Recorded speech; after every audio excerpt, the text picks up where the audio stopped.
시청자 여러분 안녕하십니까. 고영신의 시사논평 시작하겠습니다.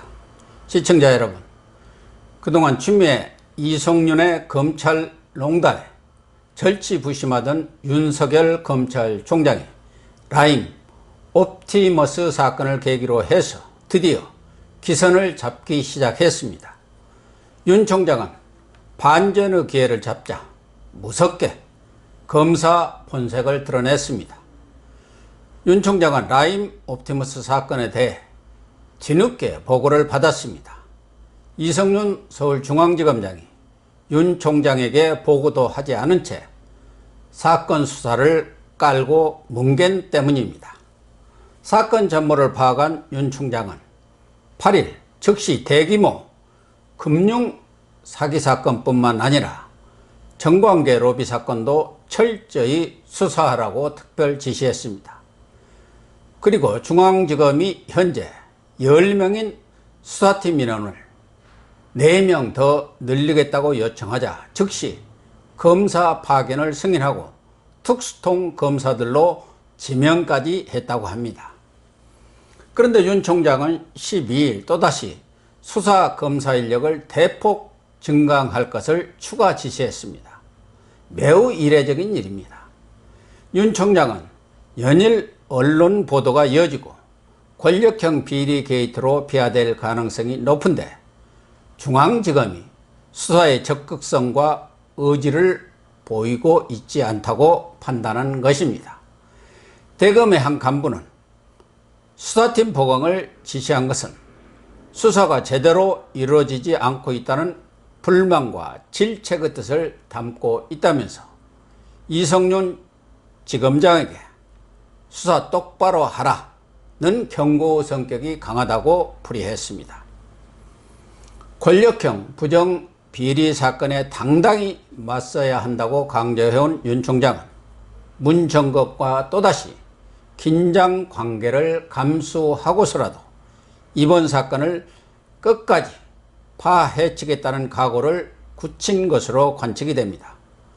지금 수많은 선량한 투자자들이 대규모 금융사기 사건에 속아서 돈을 다 날리고 피눈물을 흘리고 있습니다.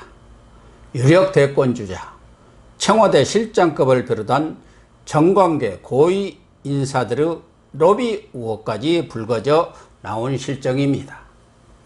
거물급 외에도 20여 명에 달하는 청와대, 국회의원, 민주당 인사 등 집권 핵심 세력에 대한 로비 리스트가 흘러나와 나돌고 있습니다.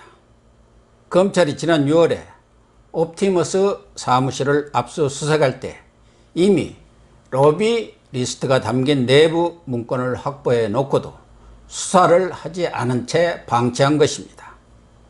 윤 총장으로서는 당연히 승부수를 던질만 합니다.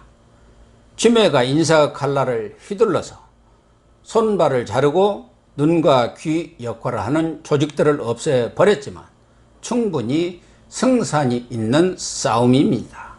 이 사건에 대한 정치권과 국민들의 관심이 고조되고 있는 데다 이성윤 지검장이 은폐 축소 수사를 했다는 정황들이 드러나고 있기 때문입니다. 윤 총장은 당초 이 사건을 금융범죄 수사를 전담해온 남부지검에 맡기려 했으나 이 지검장이 자신이 맡겠다고 자청하고 나서서 중앙지검에 넘겼는데 반부패 수사부가 아닌 일반 고소고발 사건을 담당하는 조사 일부에 넘겨서 몇 개월 동안 수사가 지지부진한 상태를 면치 못했습니다.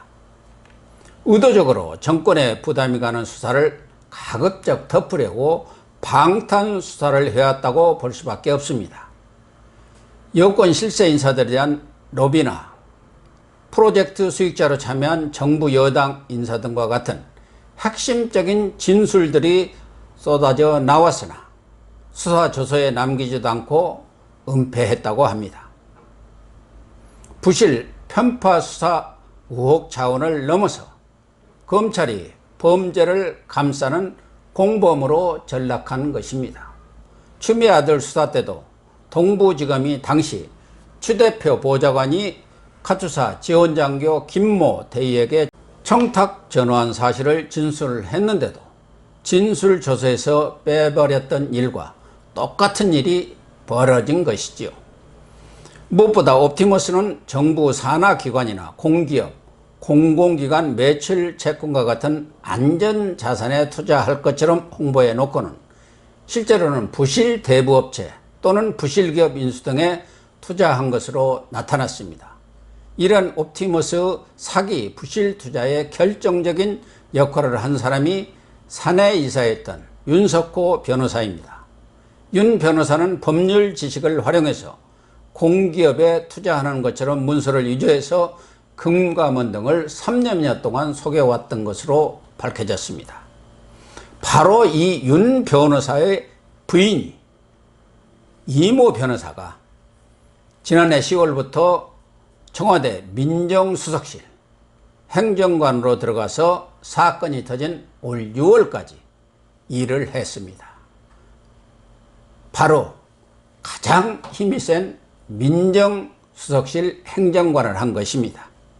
이 기간에 청와대 주도로 금융범죄 수사를 전담해온 수사인력 70여 명 규모의 남부지검 증권범죄 합수단을 해체해버렸습니다. 여의도 저승사자로 불리면서 최고의 금융증권범죄 수사 노하우를 갖고 있는 부서를 없애버린 것입니다. 청와대가 이례적으로 직접 금감원에 대한 감찰을 벌이기도 했습니다.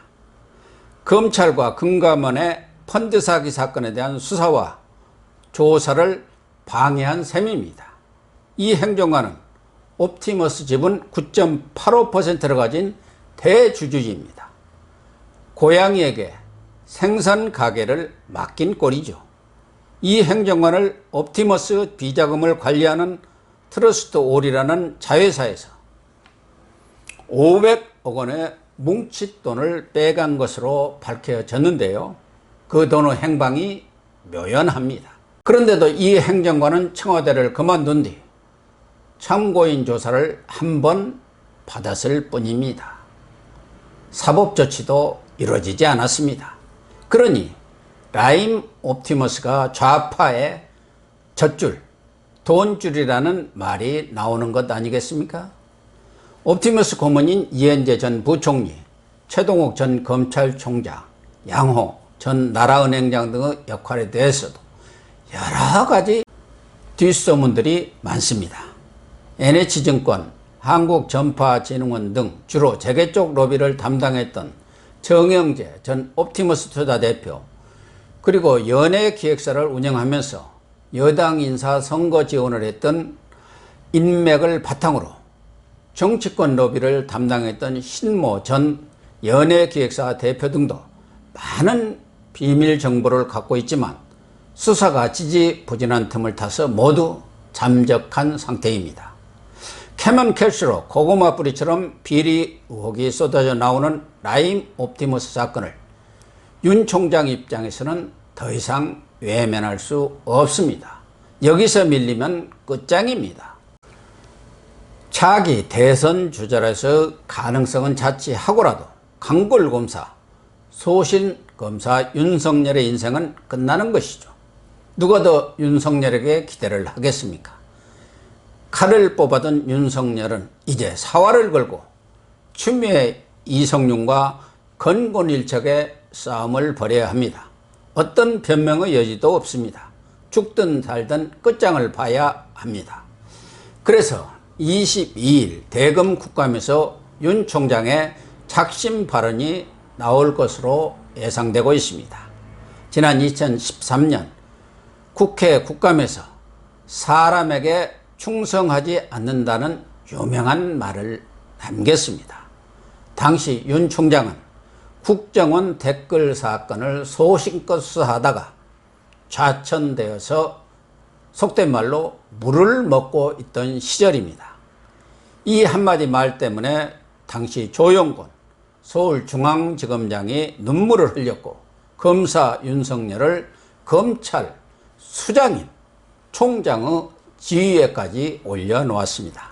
과연 22일 대검 국감에서는 무슨 말을 할지 참혹 궁금합니다. 문제는 윤 총장이 아무리 옵티머스 사건을 뿌리까지 캐겠다는 의지를 갖고 있어도 추미애 이성윤 라인의 애완 검사들이 요직에 포진한 검찰이 과연 얼마만큼 따라주느냐입니다. 측근 참모들과 특수통 검사들이 다 떠난 상황에서 일선 수사를 총괄하는 이성윤 중앙지검장과 박순천 남부지검장이 묵살을 해버리면 방법이 없습니다. 윤 총장에게 인사권도 없지 않습니까? 사건 지휘부라 할 수 있는 대검 이종근 형사부장, 신성식 반부패 강력부장, 그리고 법무부 심재철 검찰국장 모두 반 윤석열 라인입니다. 추미애 장관은 법사위에서 각종 의혹이 허위라면서 야당이 오해를 하고 있다고 답변했습니다. 벌써부터 수사 긴백에 나섰으며 일종의 가이드라인을 설정했다고 볼 수 있습니다. 김학의 전 법무차관, 장자연 사건 등은 공소시효가 지났는데도 불구하고 조직의 명운을 걸고 수사를 하라고 검찰과 경찰을 다그쳤던 청와대도 아무 말이 없습니다.